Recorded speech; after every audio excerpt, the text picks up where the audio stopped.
তো এই পর্যায়ে আমরা একটা টপিক নিয়ে ডিসকাস করব। এটা হচ্ছে data interpretation. Data interpretation mainly হচ্ছে স্ট্যাটিস্টিক্যাল নির্ভরই হয় ম্যাক্সিমাম ক্ষেত্রে, যে এই টাইপের যে কোশ্চেনটা থাকে, যে ডাটা ইন্টারপ্রিটেশন, সেখানে কিন্তু ওই মাল্টিপল চয়েস কোশ্চেন এই টাইপের কোশ্চেনই থাকে। তো জেনারেলি 3টা বা 4টা কোশ্চেন থাকে, মানে হচ্ছে কোনো একটা গ্রাফ অথবা কোনো একটা চার্ট, টেবল টাইপের বা কোনো একটা ডাটা লিস্ট দিয়ে দেখা যায় 3টা বা 4টা কোশ্চেন থাকে। এই টাইপের যে কোশ্চেন, সেটা হচ্ছে মূলত ডাটা ইন্টারপ্রিটেশনে থাকে।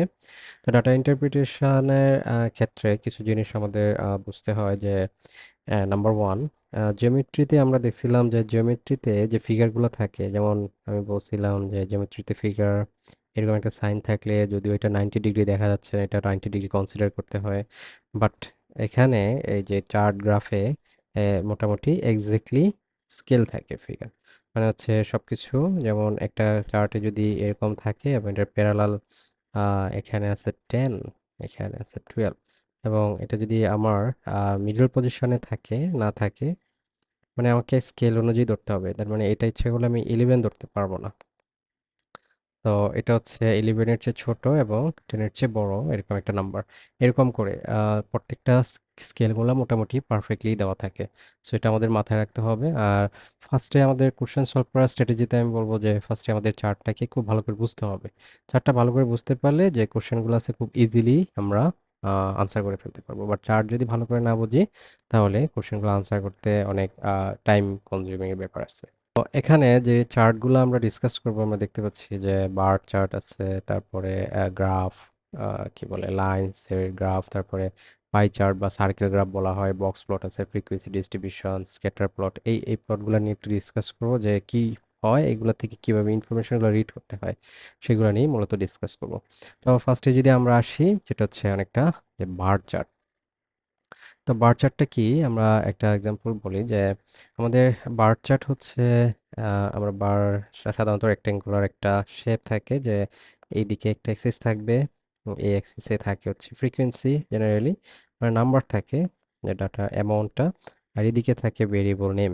তো ভেরিয়েবলগুলো জেনারেলি চিন্তা করলে বার চার্টে ওইগুলাই তথ্য রিপ্রেজেন্ট করা হয়, যেগুলো হচ্ছে ভেরিয়েবলগুলো থাকে কোয়ালিটেটিভ, মানে হচ্ছে কোনো নাম থাকে এরকম টাইপের। যেমন আমি যদি একটা ডাটা নেই এরকম, যে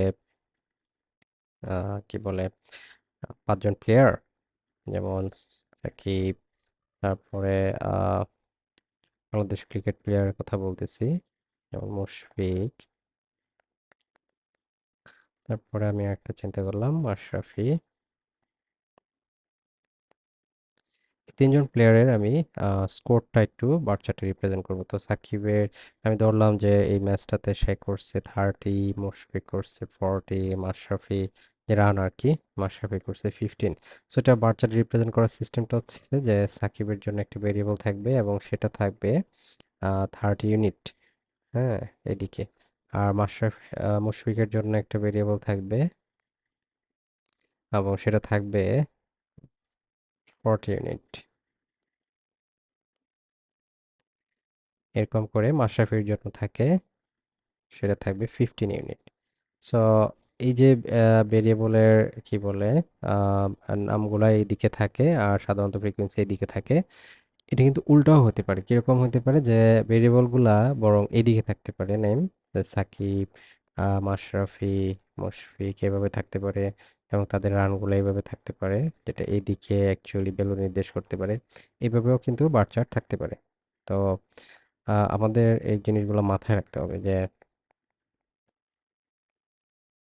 ডাটাগুলো বার চার্ট হরিজন্টাল হতে পারে, ভার্টিক্যাল হতে পারে। বার চার্ট দিয়ে সাধারণত এই টাইপের ডাটাগুলোই রিপ্রেজেন্ট করা থাকে। আমি যদি এই পাশের যে ফিগারটা আছে, আমি যদি একটু নোটিস করি, যে এখানে এই যে বার চার্টটা আছে, এটা দেখলে বুঝতে পারতেছি যে দেওয়া আছে একটা ইনফরমেশন, যে actual count of pieces of candy in 10 bags. তার মানে হচ্ছে 10টা ব্যাগের মধ্যে কিছু ক্যান্ডি আছে, সেগুলা যদি আমরা কাউন্ট করি, যে অ্যাপলের আছে হচ্ছে, অ্যাপলের ক্যান্ডি আছে প্রায় যে 150 থেকে বেশি, 200-এর চেয়ে কম, এটা একটা নাম্বার।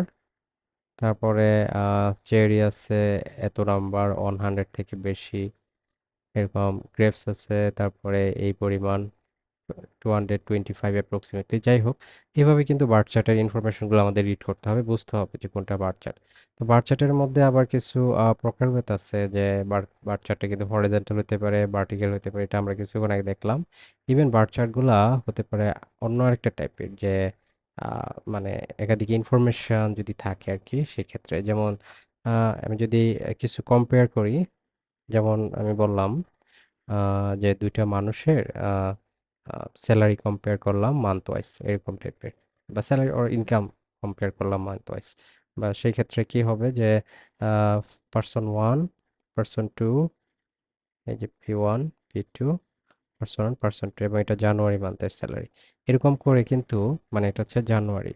আবার পার্সন টু, পার্সন ওয়ান হয়তো ফেব্রুয়ারিতে ইনকাম করছে এই পরিমাণ, পার্সন টু ইনকাম করছে অনেক বেশি, তো এটা হচ্ছে ফেব্রুয়ারি তাদের ইনকাম। এরকম করে কিন্তু এই ইনফরমেশনগুলো কম্পেয়ার করে বার চার্টে থাকতে পারে, এবং প্যারালালি একটা নাম্বার থাকবে, সেই নাম্বার থেকে আমরা ডাটার অ্যামাউন্টটা পাবো, যেটা, তো এই টাইপের বার চার্ট থাকতে পারে। এবং কিছু কিছু ক্ষেত্রে স্ট্যাকড বার চার্ট থাকতে পারে। স্ট্যাকড মানে হচ্ছে যে সেগমেন্টেড বার চার্ট, ওইটা হচ্ছে এরকম যে একটা বারের উপর একটা বার থাকতে পারে। একটা বারের উপর একটা বার কিরকম, যে আহ, এই চার্টটাই যদি আমি এভাবে চিন্তা করতে পারি, যেমন জানুয়ারিতে পার্সন ওয়ান এতটুকু, পার্সন টু হচ্ছে এতটুকু, এটা বিভিন্ন কালারেও থাকতে পারে, যেমন মেবি এটা হচ্ছে পার্সন টু, এখানে মেনশন করা থাকে যে এই কালারটা হচ্ছে পার্সন টু, আর আমি দিলাম রেড ওয়ানেরটা হচ্ছে পার্সন ওয়ানের স্যালারি, এরকম করে স্যালারি ওর মানে ইনকাম যেটা বলছি। তারপরে ফেব্রুয়ারি যদি আমি চিন্তা করি, ফেব্রুয়ারিতে হয়তো পার্সন ওনার একটু বেশি করছে, অ্যান্ড পার্সন টু সেই রেসপেক্টে আরো বেশি করছে ইনকাম। সো এই টাইপের আলাদা আলাদা থাকতে পারে, যে একই বারের মধ্যে আমাদের দুইটা পার্সনের ইনফরমেশন। তবে ওই ক্ষেত্রে এরকম সাইডে আমাদের দেওয়া থাকবে আর কি, যে কোনটা কালার বা কোন প্যাটার্নটা অ্যাকচুয়ালি কাকে নির্দেশ করতেছে। তো বার চার্ট মোটামুটি এই টাইপেরই থাকে, সেগমেন্টেড, তারপরে ওই যে সাইড বাই সাইড, এটাকে বলা হয় side by side bar chart. এই মোটামুটি চারটা টাইপের বার চার্টই মোটামুটি দেখা যায় কি, যে কোশ্চেনের মধ্যে থাকতে পারে। তো বার চার্টের পর আমরা যদি আরেকটা দেখি, এখানে আমাদের আছে হচ্ছে লাইন গ্রাফস। লাইন গ্রাফস জিনিসটা কি, যে লাইন গ্রাফস হচ্ছে এবার জেনারেলি বার চার্টের নিচে যে ভেরিয়েবলগুলো থাকে, এগুলো হচ্ছে কোয়ালিটেটিভ, মানে হচ্ছে কোনো নাম্বার থাকে না, কোনো একটা নাম এরকম টাইপের থাকে। তো আরেকটা টাইপের যদি আমরা দেখি, সেটা হচ্ছে লাইন চার্টে ভেরিয়েবল থাকবে দুইটা, মানে হচ্ছে এই অ্যাক্সিস বরাবর একটা ভেরিয়েবল থাকবে যেটা হচ্ছে ভ্যালু থাকে, আর এই অ্যাক্সিস বরাবর একটা ভেরিয়েবল থাকে। এবং সাধারণত টাইম প্লটিং এই ধরনের ক্ষেত্রগুলোতে এরকম হয়, যেমন আমি যদি বলি একটা কোম্পানির প্রফিটের যে গ্রাফটা, যেমন 2000-এ হয়তো তার প্রফিট এত অ্যামাউন্ট, সেটা হতে পারে, এটা একটা ইউনিট থাকলো। 2001-এ গিয়ে তার প্রফিটটা হয়ে গেছে একটু বেশি, আবার 2002-তে তার প্রফিটটা এটা থেকে একটু কমে গেছে। তখন আমরা এই যে পয়েন্টগুলা, 2000-এর প্রফিট এটা, 2001-এ গিয়ে প্রফিট হচ্ছে এটা, তারপর 2002-তে গিয়ে প্রফিট হচ্ছে এটা, এই যে এই লাইনগুলা, আমি যদি পয়েন্টগুলো যদি ড্র করি, তাহলে এরকম একটা ডিসক্রিট লাইন, মানে এটাকে বলা হয় ডিসক্রিট না, মানে একটা কন্টিনিউয়াস লাইনই পাই। এই লাইনটা আহ, একটা পিক পয়েন্ট দিয়েও থাকতে পারে, পিক পয়েন্ট মানে হচ্ছে এরকম পয়েন্ট করে থাকতে পারে, আর সামটাইমস এই লাইনটা স্মুথ কার্ভ আকারেও দেওয়া থাকতে পারে, এরকম করে স্মুথ কার্ভ, মানে হচ্ছে এই টাইপের যে গ্রাফটা আছে সেটা আমাদের রিড করা লাগে, যেটাকে বলা হয় লাইন চার্ট। তো আমি যদি আরো পয়েন্ট নেই এরকম, সেইভাবে এভাবে এটা শুধু অ্যাড হয়, এটাকে বলা হয় লাইন চার্ট। এই গ্রাফটা আমি কিন্তু বলছি যে এরকমও থাকতে পারে। আবার আরেকটা ফর্ম আছে, যে এরকম বিভিন্ন ইনফরমেশন আছে বিভিন্ন পয়েন্টে, সেই ক্ষেত্রে গ্রাফটা থাকে একটা স্মুথ কার্ভ মানে হচ্ছে কোনো পিক পয়েন্ট থাকে না, এরকম করেও গ্রাফটা ড্র করা থাকতে পারে। তো সেখান থেকে আমাদের কোশ্চেনের হয়তো আনসার করতে হতে পারে। এটা ছিল আমাদের লাইন চার্ট। যেমন এখানে ফিগার দেখতে পাচ্ছি যে একটা পাই চার্ট দেওয়া আছে। এই পাই চার্টটা এরকম, যে smartphone operating system market share 2006 to 2011। So এখানে কিন্তু ফার্স্ট পাই চার্টটা যদি আমরা নোটিস করি, ফার্স্ট পাই চার্টটা হচ্ছে 2006 ইয়ারের, এবং এটা একটা সাইডে একটা কালার দিচ্ছে দেখতেই পাচ্ছি, একটু পার্পল কালার, আর লেফট সাইডে একটা কালার দিচ্ছে একটু গ্রিন। সো এই গ্রিন কালার অ্যাকচুয়ালি মিন করতেছে উইন্ডোজ, আর পার্পলটা হচ্ছে রিম। তার মানে হচ্ছে যে স্মার্টফোনে যে অপারেটিং সিস্টেমটা শেয়ার ছিল 2006 থেকে 2011, 2006-এ প্রায় 50%, পুরো 50% ছিল উইন্ডোজ, 50% ছিল রিম। 2007-এ এসে যে আহ, কি বলে স্মার্টফোন অপারেটিং সিস্টেমটা আমরা দেখতে পাচ্ছি 2007-এ এসে একটা পোর্শন, ম্যাক্সিমাম পোর্শনই আছে এখনো উইন্ডোজ, এবং একটা পোর্শন এসে দখল করছে আইওএস, মানে অ্যাপলের যেটা। তারপরে 2010-এ যদি আমরা চিন্তা করি, 2010-এ দেখতেছি আরেকটা আসছে আইসা ইনপুট হয়েছে, সেটা হচ্ছে অ্যান্ড্রয়েড। 2009-এ এসে দেখতে পাচ্ছি যে মোটামুটি উইন্ডোজ প্রায় মানে কমে গেছে তাদের শেয়ার। এরকম করে 2011-এ যদি আমরা লাস্টে চিন্তা করি, সেখানে অ্যান্ড্রয়েডের ফিল্ডটা অনেক বেশি, তার মানে অ্যান্ড্রয়েডের পোর্শনটা অনেক বেশি। এগুলো এক্স্যাক্টলিও মেজার করা যায় যে কি ভ্যালুটা, মানে যদি ভ্যালু দেওয়া থাকে, পার্সেন্টেজ দেওয়া থাকে, এক্স্যাক্টলি ভ্যালু মেজার করা যায়। যেমন আমি স্ক্যাটার প্লট যেটা আছে, এটা হচ্ছে মূলত দুইটা ভেরিয়েবলের মধ্যে একটা রিলেশনশিপ দেখায় ওই প্লটের মধ্যে। যেমন আমরা একটা অলরেডি দেখতে পাচ্ছি স্ক্রিনে যে দুইটা ভেরিয়েবল আছে, একটা হচ্ছে কত ঘন্টা স্টাডি করে এবং এক্সাম স্কোরটা কিরকম হয়। তো এটি দুইটা ভেরিয়েবল, একটা হচ্ছে স্টাডিং আওয়ার আর একটা হচ্ছে এক্সাম স্কোর।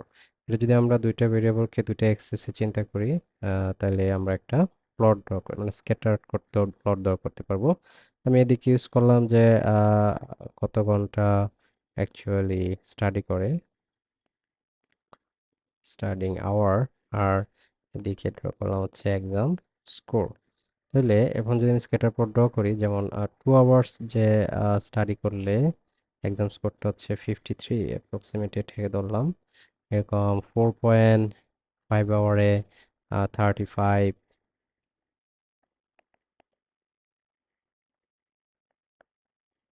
যাই হোক, এই টাইপের আমি যখন ড্র করতে থাকবো, যেমন 5 আওয়ারে গিয়ে 91,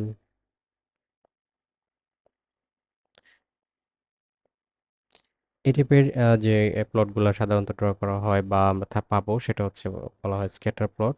তো এই এই ধরনের ক্ষেত্রে আমরা কি ইনফরমেশনগুলো জানি যে এই যে দুইটা ভেরিয়েবল, একটা হচ্ছে স্টার্টিং আওয়ার, একটা হচ্ছে এক্সাম স্কোর, এটা যদি এরকম হয় যে খুব কোনো প্যাটার্ন নাই, কোনো প্যাটার্ন নাই এরকম টাইপের হয়, তাহলে আমরা এটার মধ্যে তেমন একটা রিলেশনশিপ খুঁজে পাই না।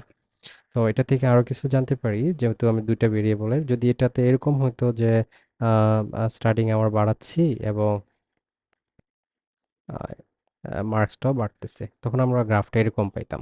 এবং গ্রাফটা এরকম পেলে আমরা দেখতে পেতাম, যদি আমি এটা ম্যাক্সিমাম পয়েন্টগুলা দিয়ে যায় বা ম্যাক্সিমাম পয়েন্টের কাছে একটা লাইন আমি ড্র করতে পারি, যেটাকে বলে রিগ্রেশন লাইন। রিগ্রেশন লাইন, মাঝে মাঝে এটাকে বলা হয় ট্রেন্ড লাইন, ট্রেন্ড লাইনও বলে, বা বেস্ট, এটা যে বেস্ট ফিট করে এরকম একটা লাইন। তো এই লাইনটা যদি এরকম হয়, তাহলে তখন আমরা এই এই যে দুইটা ভেরিয়েবল, এখানে যে ভেরিয়েবলটা ছিল এটা যদি এ ধরি, এটা যদি বি ধরি, এই দুইটা ভেরিয়েবলের মধ্যে একটা রিলেশন আছে, এবং রিলেশনটাকে বলা হয় পজিটিভলি বা পজিটিভ কোরিলেশন আছে, পজিটিভ কোরিলেশন। এবং এটা রিজনটা হচ্ছে যে এই ভেরিয়েবলের রেসপেক্টে এই ভেরিয়েবল অ্যাকচুয়ালি বাড়তেছে, এই ভেরিয়েবল বাড়াইলে এই ভেরিয়েবলটা বাড়তেছে, এটা হচ্ছে পজিটিভ কোরিলেশনে আছে। তো এই টাইপের যে স্ক্যাটার প্লটগুলো আছে, সেটা মোটামুটি বলা হয় স্ট্রং টাইপের, কারণ হচ্ছে এটা দেখতে তুলনামূলক ওয়াই ইকুয়ালস টু এক্স যে গ্রাফটা আছে, সেটার যত ক্লোজ হবে সেটা তত বেশি স্ট্রং। যদি এরকম হয়তো গ্রাফটা যে স্ক্যাটার প্লট আছে, একটা লাইন ড্র করতে পারি, বাট একটু নোয়া নোয়া, ওইটার থেকে কিন্তু এটা একটু নোয়া নোয়া, মানে হচ্ছে স্লোপটা বা গ্রেডিয়েন্ট একটু কম। তো সেই ক্ষেত্রে এটা একটু উইক টাইপের, উইকলি অনেকটা কোরিলেটেড বলা যায়, weekly but positively correlated. But যদি এরকম হয়তো যে না, এ ভেরিয়েবলটা বাড়াইলে বি ভেরিয়েবল অ্যাকচুয়ালি কমতেছে, সেই ক্ষেত্রে এটা হয়তো অনেকটা স্ট্রং বাট নেগেটিভলি কোরিলেটেড। আবার এরকম হইতে পারতো যে আমি ডাটা নিচ্ছি, ডাটাগুলা একটু স্ক্যাটার্ড করলে এরকম করে দেখা গেছে এটা হচ্ছে নেগেটিভলি কোরিলেটেড বাট উইক। আবার কিছু ক্ষেত্রে কিন্তু আমি কিছু গ্যাজই করতে পারবো না, অনুমানই করতে পারবো না যে এরকম যদি থাকে। সো এটা নট পজিটিভলি নট নেগেটিভলি বা এরকম কিছু অনুমান করা যাচ্ছে না, মানে বেস্ট ফিট বা রিগ্রেশন লাইন অ্যাকচুয়ালি ড্র করা যাচ্ছে না। এই টাইপের প্লটিং থেকেও আমাদের কিছু কোশ্চেন থাকতে পারে, সেটা আমাদের বুঝতে হবে। যে গ্রাফটা ফার্স্টে বুঝতে হবে যে স্ক্যাটার প্লটে আমাদের কিন্তু দুইটা ভেরিয়েবলের মধ্যে একটা রিলেশনটা এক্সপ্রেস করে, যে পজিটিভ নাকি নেগেটিভ, মানে একটা বাড়াইলে একটা কি বাড়তেছে নাকি কমতেছে এই টাইপের। অথবা মাঝে মধ্যে আমরা রিলেটও করতে পারি না অ্যাকচুয়ালি বাড়তেছে না কমতেছে এই টাইপের। সো এই রিলেটেড কিছু গ্রাফ দিয়েও কিন্তু ডাটা ইন্টারপ্রিটেশনে কোশ্চেন থাকতে পারে বা থাকে। তো এরপর আরেকটা আছে এখানে দেখতে পাচ্ছি, যেটা হচ্ছে বক্স প্লট, সেটা আমরা ডিসকাস করছিলাম ইয়েতে। বক্স প্লটটা তারপর একবার একটু বলি যে বক্স প্লটে যদি আমরা দেখি একটা ডাটার, বললাম একটা একটা ডাটা, স্কোরিং ডাটা আগেও দেখছি, এবং এটা হচ্ছে 15, বক্স প্লটটা দেখতে এরকম হয়। এটা হচ্ছে 95 অ্যান্ড এটা 80, এটা একটা 60 এবং 40। সো এটা মিন করে যে এরকম থাকে বক্স প্লট, যে এটা হচ্ছে অনেকটা যে ডাটা লাইন, মানে হচ্ছে টোটাল ডাটা অ্যাকচুয়ালি রেঞ্জ হচ্ছে 0 থেকে 100 পর্যন্ত। আর এই ডাটার মধ্যে লোয়েস্ট ডাটাটা হচ্ছে 15, হাইয়েস্ট ডাটা হচ্ছে 95। আর এই লোয়েস্ট ডাটা হাইয়েস্ট ডাটা এর মাঝে যে ডাটাটা আছে সেটা হচ্ছে 60। আবার এই মাঝখানের ডাটা এবং 95 এর মাঝে যে ডাটাটা আছে সেটা হচ্ছে 80। আবার এই যে লোয়েস্ট ডাটা 15 এবং মাঝখানে যে ডাটা আছে তাদের মধ্যে যে ডাটাটা আছে সেটা হচ্ছে 40। এগুলো আমরা জানি যে Q1 মানে ফার্স্ট কোয়ার্টাইল, এটা হচ্ছে Q3 যেটা হচ্ছে থার্ড কোয়ার্টাইল, আর মাঝখানে একটা মিডিয়ান বা সেকেন্ড কোয়ার্টাইল, এই টাইপের থাকে হচ্ছে বক্স প্লট। লাস্ট যে জিনিসটা সম্পর্কে আমরা ডিসকাস করবো এটা হচ্ছে ফ্রিকোয়েন্সি ডিস্ট্রিবিউশন। সো এটা অ্যাকচুয়ালি কি, যে ফ্রিকোয়েন্সি ডিস্ট্রিবিউশনটা হচ্ছে এটা নিয়েও কি বলে আমরা প্রিভিয়াস ডিসকাস করছি স্ট্যাটিস্টিক্স এর পার্টে। তো ফ্রিকোয়েন্সি ডিস্ট্রিবিউশনটা এরকম থাকে যে এদিকে একটা ভেরিয়েবল থাকবে এবং এটা সাধারণত নিউমেরিক থাকে, নিউমেরিক মাস্ট। তো নিউমেরিক থাকবে মাস্ট, এখানে কোনো ইয়ে থাকবে না, কি বলে এটাকে, কোয়ালিটেটিভ কোনো ভেরিয়েবল থাকবে না, মানে হচ্ছে অ্যাপল অর সামথিং এরকম থাকবে না, কোনো একটা নিউমেরিক্যাল ভ্যালু থাকবে। আর এইদিকে থাকে তার ফ্রিকোয়েন্সি ডিস্ট্রিবিউশন বা ফ্রিকোয়েন্সি, মানে কি পরিমাণ আছে সে, এইটা বোঝানোর জন্য।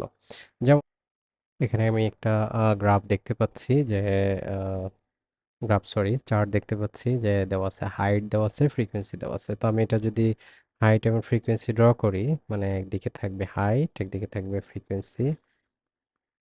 হাইট, হাইট যদি হয় 139, তো এদিকে আমি দেখতে পাচ্ছি তার ফ্রিকোয়েন্সি হবে 1। এরকম করে যদি গ্রাফগুলো ড্র করি এবং এখানে একটা বার চার্টের মতো ড্র করি, আর 39 টু 145, বাকি মানে ক্লাস ইন্টারভালগুলো মেনটেন করে করে, তো আমি বেশ কয়েকটা গ্রাফ ড্র করতে পারবো, যেটা দেখতে কিরকম হবে দেখাচ্ছি। এরকম একটা গ্রাফ পাবো, যে আমি দেখতে পাচ্ছি যে 139-এ আমি 1 ফ্রিকোয়েন্সি আছে দেখতে পাচ্ছি, তারপরে 145 এর ফ্রিকোয়েন্সি হচ্ছে 2।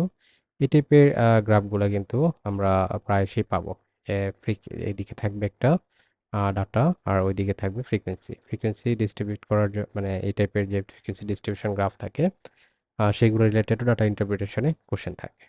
তো ডাটা ইন্টারপ্রিটেশনে যে আমাদের মেন অনেকটা টাস্ক, অনেকটা হচ্ছে যে গ্রাফগুলা বুঝে বুঝে তারপরে সেট রিলেটেড কাজ করা আর কি। তো গ্রাফগুলা বোঝাটা হচ্ছে সবচেয়ে ইম্পর্টেন্ট, গ্রাফগুলা দেখে কিছু সময় পাস করে সেটা খুব ভালো করে বোঝে। কিছু আনকনভেনশনাল গ্রাফ আছে, যেমন যেগুলো হচ্ছে স্ট্যাটিস্টিক্যাল বাট এক্স্যাক্টলি ওরকম হয় না। যেমন প্রেশার ভার্সেস হাইট, আমি যদি একটা গ্রাফ নিই, যে আমরা জানি যে হাইট আমাদের নিচে থেকে যত উপরে উঠতে থাকবো, মানে হাইট যদি আমরা বাড়াইতে থাকি, যেমন 1 কিলোমিটার উপরে গিয়ে আমাদের যে প্রেশার থাকে, 2 কিলোমিটার উপরে আমাদের উপর থেকে প্রেশারটা আরো কম থাকে। প্রেশার খুব যত উপরে যাই আমরা তত প্রেশার কমতে থাকে। বাট এটা আরেকটা কিছুর উপর নির্ভর করে, সেটা হচ্ছে টেম্পারেচার।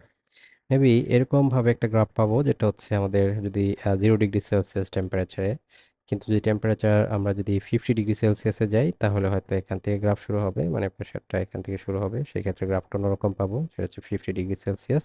এদিকে প্রেশারের ইউনিট দেওয়া থাকবে, মানে কতটুকু প্রেসার থেকে শুরু করে এভাবে আসছে। তার মানে হচ্ছে এখানে অ্যাকচুয়ালি দুইটা ভেরিয়েবল কম্পেয়ার করে সেটার গ্রাফ অ্যাকচুয়ালি ড্র করা হয়েছে, স্মুথ কার্ভ। এবং প্রত্যেকটা গ্রাফ আবার আলাদা আলাদা আরেকটা প্যারামিটার উপরে নির্ভর করতেছে। সো এই টাইপের কিছু গ্রাফও থাকে, যে গ্রাফের মধ্যে যদি আবার এক একটা গ্রাফ আলাদা আলাদা প্যারামিটার উপর ডিপেন্ড করে, তার মানে সেটা ইন্ডিভিজুয়াল গ্রাফ।